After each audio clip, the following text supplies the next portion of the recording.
আপনি মনে করেছেন সকাল থেকে সন্ধে পর্যন্ত 100 বার স্ত্রীকে ভালোবাসি বললে, যুবক মনে করেছে বিয়ে করবে আর স্ত্রীকে 100 বার আই লাভ ইউ বললে সংসার টিকবে। জি না, ব্যক্তিত্ব ছাড়া সংসার আপনি কন্ট্রোল করতে পারবেন না। যদি ব্যক্তিত্ব দেখতে চান তাহলে আমি আপনাকে 1 মিনিট ব্যক্তিত্ব দেখাই। আয়েশা রাদিয়াল্লাহু তাআলা আনহা বলছেন, কুন্না রাজা'না মিনাল গাজওয়াহ, আমরা একটা যুদ্ধ থেকে ফিরছিলাম মদিনাতে। সাকাতাতলি কিলাদাতুন, আমার গলার হার ছিল, গলার হার হারিয়ে গেল। এমন জায়গায় এমন সময় আমার গলার হার হারিয়ে গেল যেই জায়গায় পানিও পাওয়া যায় না, আর সালাতেরও সময় হয়ে গেছে, পানিও পাওয়া যায় না, সালাতেরও সময় হয়ে গেছে, হারও হারিয়ে গেছে, জনসমাজ মহাবিপদে। এই কথা যখন আমার আব্বা আবু বকর রাদিয়াল্লাহু তাআলা আনহুর কানে গেল, তখন আবু বকর রাদিয়াল্লাহু তাআলা আনহু আমার তাঁবুতে আসলেন, আমার কাছে আসলেন। এমতো অবস্থায় রাসূল সাল্লাল্লাহু আলাইহি ওয়াসাল্লাম তার মাথা আমার উরু রানের উপর দিয়ে শুয়ে আছেন। এমতো অবস্থায় আল্লাহর রাসূল আমার স্বামী মুহাম্মদ সাল্লাল্লাহু আলাইহি ওয়াসাল্লাম তার মাথা আমার উরু রানের উপর দিয়ে শুয়ে আছেন। ফালাকাজানি লাকজাতান শাদীদা, আমার পিতা আবু বকর রাদিয়াল্লাহু তাআলা আনহু আমাকে এত জোরে মারলেন, আমাকে এত জোরে মারলেন, আমাকে এত জোরে মারলেন, যদি আল্লাহর রাসূল আমার উরু রানের উপর মাথা না দিয়ে শুয়ে থাকতেন তাহলে আমি আয়েশা ছিটকে দূরে চলে যেতাম। এত জোরে আমার পিতা আমাকে মারলেন। সম্মানিত উপস্থিতি, এখানে আবু বকর রাদিয়াল্লাহু তাআলা আনহু হচ্ছেন আল্লাহর রাসূলের পরে, নবীদের পরে পৃথিবীর বুকে সর্বশ্রেষ্ঠ মানুষ, রাসূল সাল্লাল্লাহু আলাইহি সঙ্গী। এখানে আয়েশা রাদিয়াল্লাহু তাআলা আনহা হচ্ছেন পৃথিবীর সর্বশ্রেষ্ঠ 4 জন নারী। মারিয়াম, আয়েশা, খাদিজা, আসিয়া, এই 4 জন সর্বশ্রেষ্ঠ নারীর একজন হচ্ছেন আয়েশা রাদিয়াল্লাহু তাআলা আনহা, মুহাদ্দিসা, ফাকিহা, মুফাসসিরা। সাহাবায়ে কেরাম যখন কোনো মাসালা বুঝতে পারতেন না তখন আয়েশা রাদিয়াল্লাহু তাআলা আনহার নিকট থেকে বুঝে নিতেন।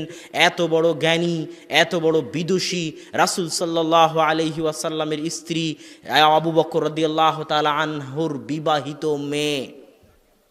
আরও উপস্থিত কে আছেন?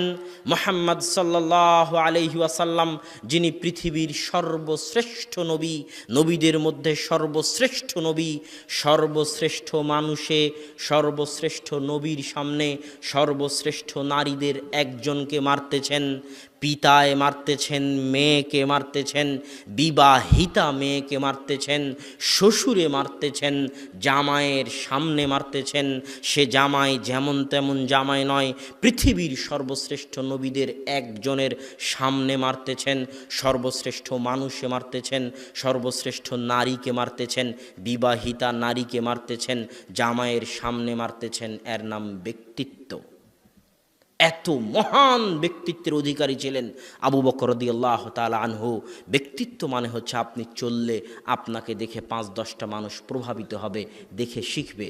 ছেলে পিতাকে দেখে শিখবে, আমি যেন আমার পিতার মতো হতে পারি, পিতার মতো চলতে পারি। স্ত্রী স্বামীকে দেখে শিখবে, স্বামী স্ত্রীকে দেখে শিখবে। এর নাম ব্যক্তিত্ব। এই ব্যক্তিত্ব ছাড়া সংসার চলবে না, সমাজও চলবে না। তো সাহাবায়ে কেরামের যুগে কেন ইসলাম এত দ্রুত ছড়ত? তাদের ব্যক্তিত্ব ছিল, তাদের ব্যক্তিত্ব দিয়ে মানুষ প্রভাবিত হয়েছে। তাদের চাল চরিত্র ব্যবহার এত উন্নত মানের ছিল। আর আজকে আমাদের চাল চরিত্র কেমন? বক্তব্যের মঞ্চে উঠলে মানুষকে গালি না দিলে আমাদের বক্তব্য হয় না। উমুক চোর, তুমুক বেয়াদত, তুমুক বেদাতি, তুমুক মুশরিক, তুমুক ডাইরেক্ট ইবলিশ শয়তান, ডাহা শয়তান, ডাহা মিথ্যাবাদী। এই যে কথার ধরন, বক্তব্যের ধরন, দাওয়াতের ধরন, এবং আমরা যারা আছি তাদেরও দাওয়াতের ধরন এক। এই দাওয়াত দিয়ে 2-1টা মানুষ হেদায়েত হতে পারে, কিন্তু দাওয়াতি মাঠে বিপ্লব আনা সম্ভব নয়। দাওয়াত কিভাবে দিতে হবে? আপনি যাকে দাওয়াত দিতে চাচ্ছেন তার জন্য আপনার অন্তরে ব্যথা থাকতে হবে।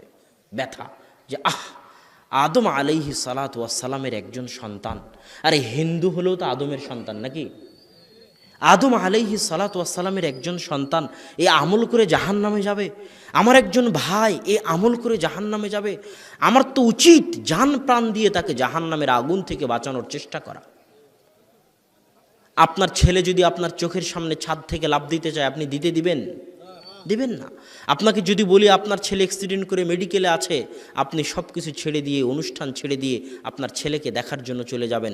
আপনাকে বলি আপনার ভাই, যার প্রতি আপনি হিংসা রেখেছেন, অহংকার রেখেছেন, বিদ্বেষ রেখেছেন, যাকে আপনি বেদাতি, মিথ্যাবাদী, মুশরিক বলে দূরে